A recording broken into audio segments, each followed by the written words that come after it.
200 mock test, वो भी 6 महीने में, एकदम इम्पॉसिबल लगता है ना? लेकिन सोच के देखो, अगर मैं तुमसे बोलूँ कि अगर तुम थोड़ा-सा स्मार्ट स्टडी करते हो, तो तुम इसे बहुत आसानी से कर सकते हो। और प्लीज़ तुम ना अपने कोचिंग के भरोसे मत बैठना कि वो तुम्हें खूब सारे मॉक टेस्ट पेपर ला के देंगे। तुम्हें खुद से ही अपने लिए पेपर अरेंज करना पड़ेगा। मैंने लास्ट ईयर खुद 300 प्लस मॉक टेस्ट दिए थे और मुझे लगता है कि ज़्यादा टेस्ट देने से अच्छा है सही टेस्ट देना। तो वीडियो को एंड तक देखना, मैं तुम्हें हर एक बात को एकदम अच्छे से एक्सप्लेन करने वाला हूँ। तो आज का अपना एम है 200 मॉक टेस्ट। सबसे पहला चीज़ ना हमारे मन में होता है फ़ियर कि मुझे तो कुछ आता ही नहीं है, मैं क्यों टेस्ट दूँ? लेकिन अगर तुम क्लास 12th में हो या फिर अगर तुम ड्रॉपर हो या फिर अगर तुम्हारा 60% भी सिलेबस कवर हो गया है ना, तो तुम फुल सिलेबस टेस्ट दे सकते हो, इसमें कोई दिक्कत नहीं है। अब सेकंड चीज़ कि हमें स्टार्ट कैसे करना है, कि हमारा रोड मैप क्या रहने वाला है। अब देखो, सबसे पहला आता है चीज़, वो है हमारा बेसिक्स, कि हमें अपने बेसिक्स को स्ट्रॉन्ग करना होगा और इसका जो बेस्ट तरीका है वो है प्रीवियस ईयर क्वेश्चन पेपर। देखो, पेपर कितना भी टफ क्यों ना हो, कितना भी टफ पेपर क्यों ना आए, 50 से 60% सवाल तुम्हारे प्रीवियस ईयर क्वेश्चन ही होने वाले हैं, जो कि एक इतिहास है और ये कभी चेंज नहीं होने वाला है। तो देखो, 2011 से 2025 तक ना, अभी तक नीट में कम से कम 20 पेपर हो चुके हैं तुम्हारे सब मिला के। तुम्हें क्या करना है ना, तुम्हें उसका प्रॉपर तुम्हें पीडीएफ डाउनलोड करना है, उसका प्रिंट आउट निकलवाना है एंड घर बैठ के तुम्हें उसे एग्जाम के माहौल के जैसे तुम्हें बैठ के उसको सॉल्व करना है। देखो, इससे क्या होगा ना, सबसे पहला ना कि तुमको ना एकदम बेसिक आइडिया तुमको मिल जाएगा कि हाँ, फुल सिलेबस टेस्ट में एक्चुअली में होता क्या है, वहाँ पे क्वेश्चंस कैसे आते हैं और ना वो आसान होते हैं, ठीक ना? तो तुम ना ईज़िली कम से कम 2 घंटे में तुम पूरा पेपर बना लोगे, तुम्हें वक़्त बहुत कम लगेगा और तुम्हें ना पूरे प्रीवियस ईयर क्वेश्चन पे तो ना तुम्हें एक बहुत अच्छा कमांड तुम्हें हो जाएगा तुम्हारा। मैं तुम्हें एक एग्जांपल देता हूँ। लाइक इस बार जब मैंने नीट दिया था 2025 वाला, तो वहाँ पे ना एक सवाल आया था ऑर्गन पाइप वाला, कि अगर हम पानी भर देंगे तो क्या लैम्डा हमारा चेंज होगा? तो वहाँ पे ना हम कंसेप्ट भूल गए थे, कंसेप्ट हमको याद नहीं आ रहा था, लेकिन हमको था पता है कि ये एक प्रीवियस ईयर क्वेश्चन है और इसका आंसर लैम्डा ही होने वाला है, तो मैंने बस लैम्डा टिक मार दिया और मुझे +4 मार्क्स मिल गया। तो that's why PYQ are so much important. अब अगर हम बात करते हैं जेईई मेंस के बारे में, तो इस साल से ना जेईई मेंस हमारा बहुत इंपॉर्टेंट हो चुका है। हम इसको चाह के भी नहीं छोड़ सकते हैं, क्योंकि भारी सवाल अगर आएंगे तो वो जेईई मेंस लेवल के ही आने वाले हैं। तो अभी तक ना लास्ट के 5 इयर्स में, लाइक 2021 से लेके 2025 तक ना, कम से कम 10 जेईई मेंस हमारे हुए हैं अभी तक, ठीक ना? तुम्हें क्या करना है ना, उस 10 जेईई मेंस के पेपर को तुम्हें डाउनलोड करना है, उसका तुम्हें प्रिंट आउट निकलवाना है एंड तुम्हें उसका फिजिक्स केमिस्ट्री तुम्हें प्रॉपर तुम्हें सॉल्व करना पड़ेगा, करना ही पड़ेगा, इट्स मैंडेटरी।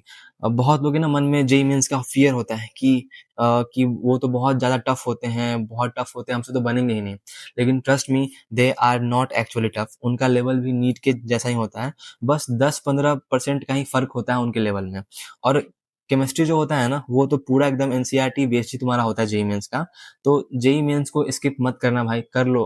तुम्हें उससे एक बहुत अच्छा रैंक तुम ला सकते हो नीट में। देखो, हमें ना बेसिक्स करना ही पड़ेगा, बेसिक्स आर मैंडेटरी। लाइक जो भी प्रीवियस ईयर पेपर हुए ना आज तक नीट के जेईई के, तुम्हें करना पड़ेगा और ये बहुत तुम्हें हेल्प करेगा बेसिक्स को ठीक करने में। अब हमें ये सारे पेपर्स कहाँ से मिलेंगे? तो प्रीवियस ईयर पेपर ना हर जगह अवेलेबल है, तो तुम्हें बस सर्च करना है ऑनलाइन और तुम्हें सारे पेपर तुम्हें खुद ही मिल जाएंगे, ठीक ना? इसमें कोई दिक्कत नहीं है। अब बात करते हैं ना कि एक्स्ट्रा पेपर के लिए हमें कौन कौन से कोचिंग को फॉलो करना है। तो सबसे पहला है ना कि हमें खुद के कोचिंग को फॉलो करना ही है, उसे एकदम मत स्किप करना, क्योंकि हर कोचिंग चाहता है कि वो अपने बच्चों के लिए बेस्ट क्वेश्चंस फ्रेम करे। लेकिन हमें एक्स्ट्रा कोचिंग भी यूज़ करना ही पड़ेगा। और जो मैंने खुद यूज़ किया था, मैं 3 कोचिंग यूज़ किया था। First is the Allen, second is Aakash and third is the uh, ये वाला कोचिंग है, जो कि शायद तुम नहीं जानते होगे इसका नाम, ये उतना फेमस नहीं है। अब अगर मैं बात करता हूँ ना एलेन के बारे में, तो एलेन में क्या होता है ना कि वहाँ पे टफ कंसेप्चुअल क्वेश्चंस वहाँ पे बहुत पूछते हैं। आकाश की बात करूँ तो वहाँ पे ना एनसीईआरटी के एकदम इन डेप्थ वाले जो क्वेश्चंस होते हैं ना, वो वहाँ बहुत अच्छे-अच्छे पूछते हैं वहाँ पे। तो एलेन का ना फिजिक्स और फिजिकल केमिस्ट्री बहुत अच्छा है, जो मुझे लगता है, और आकाश का ना बायोलॉजी और केमिस्ट्री बहुत अच्छा है। और जो ये हमारा नया वाला कोचिंग है, दिस इज़ कोचिंग है, जो कि उतना फेमस नहीं है। यहाँ पे ना एनसीईआरटी के हर सवाल से क्वेश्चंस यहाँ से आते हैं, मतलब ये तुम्हें एनसीईआरटी के हर लाइन से तुम्हें क्वेश्चन फ्रेम करके तुम्हें देने वाले हैं, ठीक? अब ये 3 कोचिंग हो गए। अब तुम्हें इनके यहाँ तो बहुत टेस्ट होते होंगे, अब तुम्हें इनके कौन से टेस्ट देने हैं या फिर सबसे बेहतरीन टेस्ट कौन है इन सारे कोचिंग में? तो अगर मैं एलेन की बात करूँ, तो मुझे जो एलेन का जो सबसे बेस्ट पेपर लगता है, एक तो आपका एलेन में जहाँ पे क्लासेस होते हैं, तो उनका ना एक अचीवर टेस्ट होता है, नहीं उनका एक अचीवर बैच होता है। तो वहाँ पे जो एग्जाम होते हैं ना, तो वहाँ बहुत अच्छे अच्छे पेपर्स मिलते हैं उन बच्चों को। और सेकंड होता है एलन का डीएलपी, ठीक ना। तो एलन का डीएलपी दो होता है, एक आपका ये वाला है and second is the achiever test series. तो तुम्हें बस इनके तीन ही पेपर सॉल्व करने हैं, एक जो उनका क्लास होता है उसका सॉल्व करना है, और दो जो डीएलपी है वही सॉल्व करना है। और भी पेपर एलन में होते हैं, लेकिन वो उतने अच्छे मुझे नहीं लगे थे। मुझे पर्सनली ये तीन बहुत अच्छे लगते थे, तो तुम्हें बस इन तीन को तुम सॉल्व कर सकते हो। अब अगर बात करते हैं ना आकाश के बारे में, तो आकाश का एआईटीएस मुझे बहुत अच्छा लगता है। आकाश का एआईटीएस बहुत अच्छा होता है। और आकाश में ना एक और टेस्ट सीरीज है, उसका नाम है इंटेंसिव, और ये ना अप्रैल के महीने में शुरू होता है। तो ये बहुत अच्छा होता है इंटेंसिव, तुम इसे देना। लेकिन अभी के लिए तुम इसे छोड़ सकते हो, क्योंकि ये अप्रैल के महीने में शुरू होने वाला है। अब जो ये है ना हमारा नया वाला कोचिंग, दिस वन कोचिंग, तो यहाँ पे ना तुम्हें फुल सिलेबस, तुम्हें टेस्ट मिल जाएंगे एनसीईआरटी बेस्ड, तो तुम उसे दे सकते हो। अब एक बहुत बड़ा सवाल कि हमें इनके पेपर्स कहाँ से मिलेंगे आखिर। तो तुम्हें इनके लिए एक भी रुपया खर्च करने का कोई नीड नहीं है। तुम्हें यहाँ पे एक भी तुम्हें पैसा नहीं लगने वाला। जस्ट तुम इस जगह पे जाओ और तुम इनका नाम सर्च करो, और तुम्हें ना सारे पेपर्स एकदम फ्री में तुम्हें मिल जाएंगे यहाँ पे। और अगर तुम चाहते हो, और एक बहुत शॉर्टकट है कि तुम, मेरा भी एक ग्रुप है, उसका नाम है डॉक्टर अनीश आरएक्स, तुम उसे ज्वाइन कर लो। मैं तुमसे वहाँ पे सारे लिंक शेयर कर दूंगा। देखो, तो अभी तक हमारे पास बहुत सारे पेपर आ गए हैं। अब मैं तुम्हें बताने वाला हूँ कि हमें अब पेपर प्रैक्टिस कैसे करना है। तो अभी जो हमारे 2 महीने बच गए हैं साल के, हमें कोशिश करना है ना कि इन 2 महीने में जो भी आज तक प्रीवियस ईयर पेपर हुए हैं नीट और जेईई के, हमें उनको खत्म कर लेना है। और वो आसान है, तो ट्रस्ट मी, तुम उसे बहुत ईज़िली खत्म कर सकते हो। और तुम्हें एक और इम्पोर्टेंट चीज़ जो तुम्हें करना है, वो है कि तुम्हें अपना सिलेबस साल के एंड तक तुम्हें खत्म कर लेना है। क्योंकि इससे ना तुम्हें बेनिफिट मिलेगा, तुम्हारे पास 4 महीने होंगे मॉक टेस्ट प्रैक्टिस करने के लिए।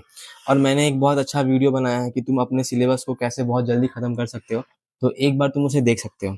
अब बात करते हैं जनवरी के बारे में, जो कि अपना बहुत इंपॉर्टेंट महीना होने वाला है।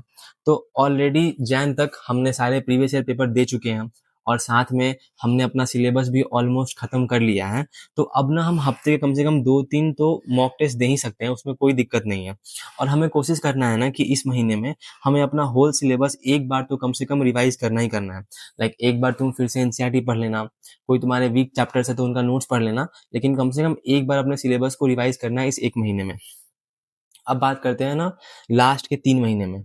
तो लास्ट के ना 3 महीने बहुत इंपॉर्टेंट रोल प्ले करते हैं हमारे एग्जाम में। और अगर हम 3 महीने में बहुत अच्छे से मॉक टेस्ट प्रैक्टिस करते हैं ना, तो हम बहुत अच्छा एग्जाम के दिन भी परफॉर्म कर सकते हैं। तो कोशिश करना है ना कि तुम्हें एक फुल सिलेबस टेस्ट तुम्हें हर दिन देना ही देना है 3 महीने में। तुम चाहो तो तुम 2-3 मॉक टेस्ट भी तुम दे सकते हो, उसमें कोई दिक्कत नहीं है।